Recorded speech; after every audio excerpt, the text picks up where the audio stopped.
pelvic floor muscles? Your pelvic floor muscles are a series of muscles that run from the front of your pelvic girdle to the back all the way to the tailbone, and also from the right side to the left side. They form a hammock underneath and help maintain continence and are an integral part of your core muscles.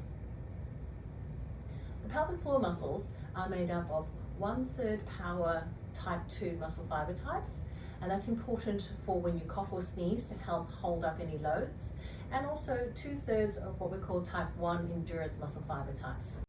There are two common forms of urinary incontinence known as stress incontinence and urge incontinence or urge frequency. They are two types of incontinence that are different from each other.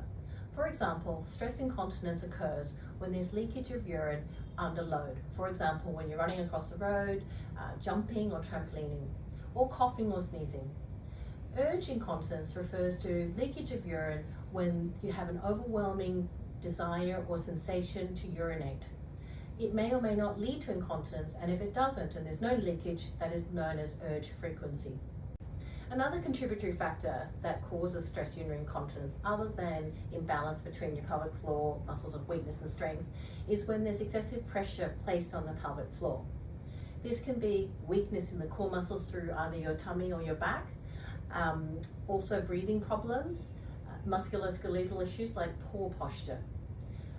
For us to understand what are the real causes of your stress urinary incontinence, we need to do a whole body assessment that includes both an internal or external pelvic floor assessment and a whole body musculoskeletal assessment. Triggers for urge incontinence are common daily activities such as getting keys out to open the door, getting in the lift, or even simply walking past the bathroom. What is happening with these triggers for urge frequency or urge incontinence is that there are messages between the brain and the bladder that are getting a little bit confused. Your bladder is telling your brain, or your brain is telling your bladder, that it needs to contract and squeeze the urine out. When this happens, your pelvic floor muscles relax to allow you to toilet. Why this is a problem is that the need to void or to urinate during the day should be spread out over roughly every 3 to 4 hours. Anything before that can be described as urge frequency. To help desensitize your bladder and your pelvic floor from the urges that you need to go to the toilet, we need to teach desensitization techniques for your bladder. We call this bladder retraining. So the question is, do you go or do you not go when you get these urges? So what is the treatment for urge frequency or urge urinary incontinence? It's actually very similar to stress urinary incontinence, where we do a full pelvic floor muscle evaluation.